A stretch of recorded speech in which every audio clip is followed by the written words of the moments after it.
Hi guys! So this week we decided to just chill. Since our lawn was looking really bad after the hot and dry summer, we hired a landscaping company to fix it. It turned out fantastic.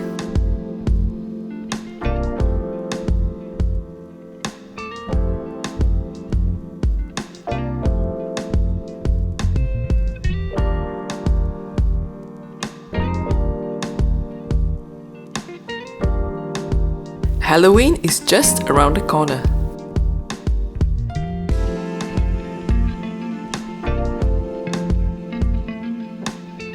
Let's do some gardening again. I mean, right after my coffee break. It's time to pick our last vegetables.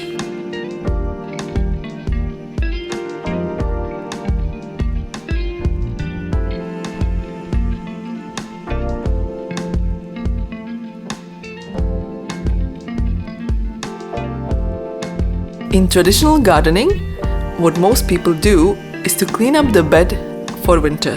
It's good to remove especially diseased plants that will harbor pests and diseases that you don't want next year. This year we had a lot of mint. It spread like a weed and its roots were all over the raised bed, so we decided to turn the soil and take all the mint roots out. After turning up the soil in the bed, I learned about no-dig or lasagna gardening method, which preserves the natural soil structure. There are about 50 billion microbes in 1 tablespoon of soil. Furthermore, there are insects, including earthworms. The soil bacteria form a beneficial relationship with plant roots, helping them access nutrients.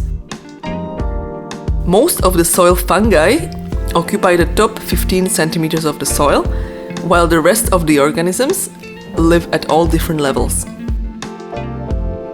Digging and turning over the soil exposes a very delicate ecosystem to the air, which dries it out, and to the ultraviolet rays of the sun, which sterilize the soil, killing the soil organisms. The soil loses a lot of its nutrients, such as carbon and nitrogen. It also loses a lot of its organic matter, and as a consequence, does not retain water as well. The delicate soil structure is destroyed, and compaction of soil occurs. So instead of tilling, to prepare the soil for the next gardening season, just loosen and break up compacted soil, but do not turn it. The no-dig garden also adds a layer of compost and straw in preparation for the winter. We are going to bury some of our half-rotten compost. It will disintegrate by spring and give the soil additional nutrients for the year. Ideally, the compost should already be broken down after the summer and just put at the top of the bed without having to bury it. But ours didn't. We will need to implement a better composting technique next year to accomplish that. We have been using just a simple garbage bin, but it becomes very hard to turn the contents.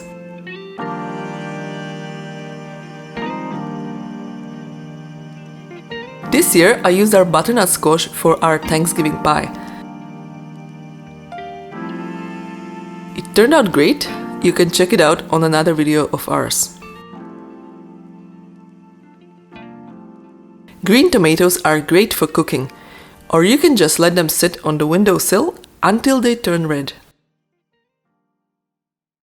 This year I want to try and plant some garlic. I have a store-bought soft-neck garlic and a hard-neck garlic from a local farm for comparison. Start by opening each head of garlic and release the individual cloves for planting. Plant before the first frost. Place the cloves 4 to 8 inches apart in a row and bury them 1 to 3 inches deep in their upright position.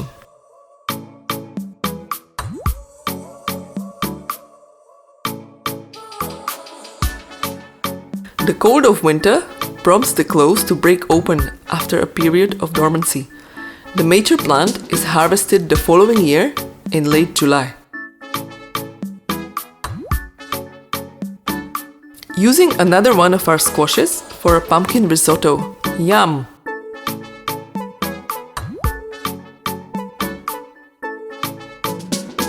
This green and red tomato tart was tasty. I waited too long to clean our tomato planter, and the plants froze last night. Then I learned about another great permaculture concept called chop and drop. And I'm going to try it out here. You basically chop the plant material and then drop it on the bed.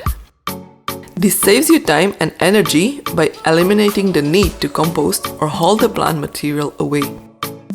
At the end of the growing season, all your annual plants will die back to the ground.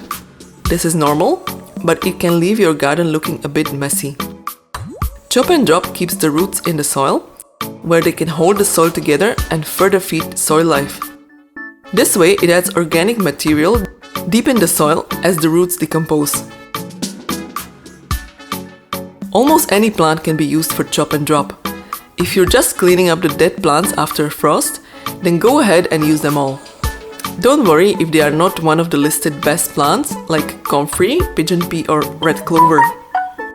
They will slowly release nutrients back into your soil. You can also place a layer of leaf mold or fall leaves on top of the chop and drop plant material to help minimize the chance that seeds will germinate. This will make your garden area look a little cleaner, build the soil even more, and smother some of the seeds that try to germinate.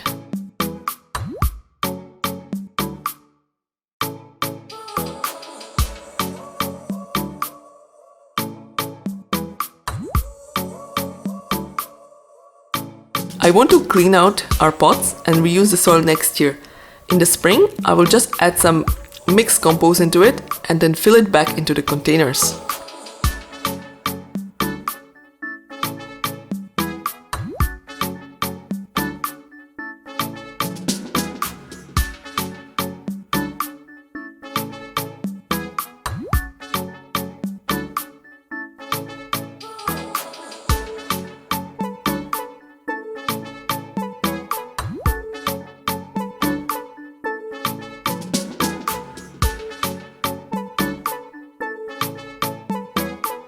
Some plants still have chilies on them, so we had to bring them in. That's all the gardening for this year, folks. Hope you enjoyed the series. Stay tuned for other updates by subscribing to my channel. Thanks for watching. He's so full, right? Very small. He's so cutie. He's enjoying his little tomato, no? Right. He's crawling all over it. How about let's go with him? Pray. I think he's praying. He's definitely playing there.